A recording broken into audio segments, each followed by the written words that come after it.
Comment faire une vidéo qui fasse spontanée et qui ait de la gueule.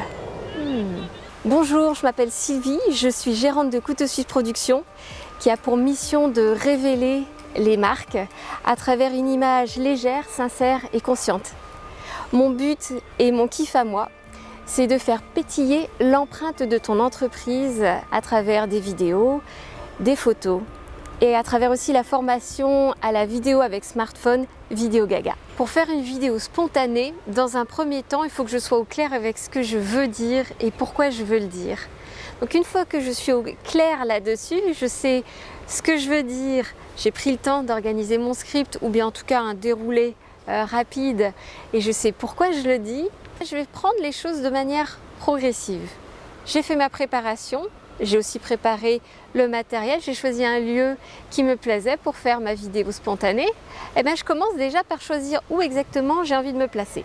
Par exemple ici, j'ai pris le temps de voir que ce qui ne me plaisait pas ici, c'était les lignes sombres noires des arbres, même s'ils sont beaux, je les trouvais un petit peu perturbants par rapport au regard. Donc j'ai choisi un espace où je me sentais peinard. J'ai choisi un endroit très précis avec un arrière-plan qui me convient très bien. Je sais qu'il y a un petit peu de bruit, mais pas trop, et j'atténue ce bruit avec mon micro. Donc je sais que là, j'ai pris les choses progressivement et tout est bon. Et bien c'est là que je peux commencer à être spontanée. Ouais, le spontané, finalement, ça se travaille. Et puis la notion d'une vidéo qui a de la gueule, eh bien, j'ai pris le temps de trouver un arrière-plan joli, j'ai pris le temps de cadrer. Quand j'ai besoin de regarder mes notes à nouveau, je prends le temps de recadrer joliment, histoire que les coupes ne fassent pas abruptes. Bah oui, changer de cadrage régulièrement, ça me permet d'avoir une vidéo plus dynamique. C'est pas parce que je m'y reprends à plusieurs coups que c'est pas spontané pour autant. Pour moi, le spontané, c'est plus dans le style que je donne et je me simplifie la tâche en découpant mon propos. Personnellement, je trouve ça plus simple. Et puis une vidéo qui a de la gueule tout en étant spontanée, ça veut dire aussi qu'en plus du cadrage joli, je fais attention aussi au son. Et là, je me mets un micro. Et si j'ai pas accès à un micro, j'essaye de ne pas être trop loin du smartphone. Et je fais en sorte qu'il y ait par exemple pas de vent, pas de ventilo. Finalement, une vidéo spontanée qui a de la gueule, ça n'a pas besoin de beaucoup de sophistication, hein. Ça demande d'abord de bien travailler son propos pour être au clair là-dessus. Ça demande d'être dans un lieu qui nous plaît, où on peut caler son smartphone quelque part pour que l'image soit stable, de bien travailler son cadrage, de changer les plans d'une coupe à une autre, parce qu'on peut se permettre aussi de faire des coupes pour que ce soit dynamique, d'avoir un micro ou en tout cas d'être dans un lieu calme. Et puis voilà. Enfin voilà, presque. En fait, quand on est prêt, il faut donner toute sa présence, parler avec le cœur. Et puis, c'est là qu'on sent que c'est vraiment spontané. Cette vidéo t'a plu? J'en suis ravie.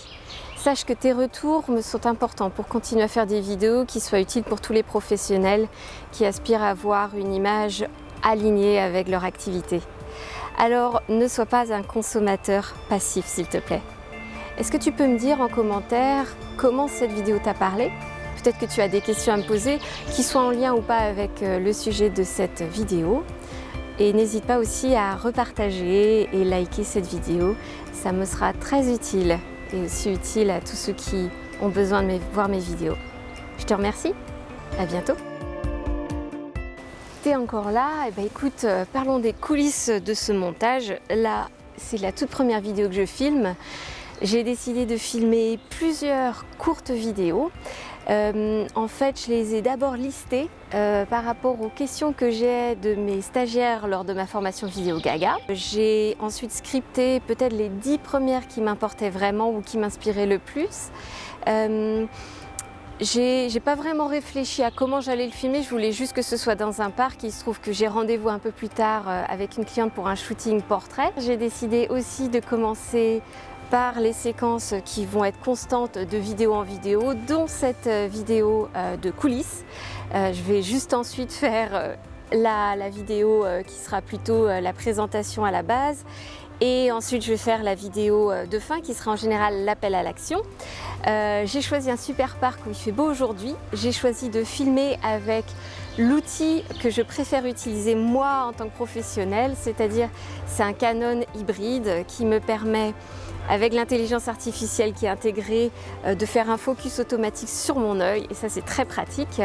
Je sais que mon smartphone peut le faire aussi, mais là en tout cas j'ai 100% confiance en cet outil et surtout j'ai une aisance avec lui.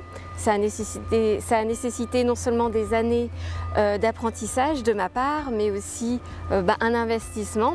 Par contre, ce que je trouve qui est chouette avec cet appareil, c'est que je peux brancher directement mon micro. D'ailleurs, j'ai choisi un micro sur lequel j'ai mis une bonnette pour le vent parce qu'il y a un petit peu de vent qui vient et qui part. Et je peux être sûre que le son il sera nickel de bout en bout. J'ai pas besoin d'adaptateur, contrairement à mon smartphone qui est en USB-C. J'ai plein de cartes mémoire, j'ai pas besoin de faire de l'espace sur mon smartphone. J'ai aussi beaucoup de batterie qui pourraient être peut-être problématiques avec mon smartphone puisque je suis dans la nature, j'ai pas de possibilité de le charger. J'ai un appareil photo sur trépied et j'ai à peu près 10 pages de script sur lesquelles je vais m'inspirer. Là maintenant j'improvise mais parce que je sais exactement ce que j'avais besoin de dire. Et si ça t'intéresse, si tu es vraiment curieux, je te conseille d'aller voir mon blog sur couteausuisseproduction.fr.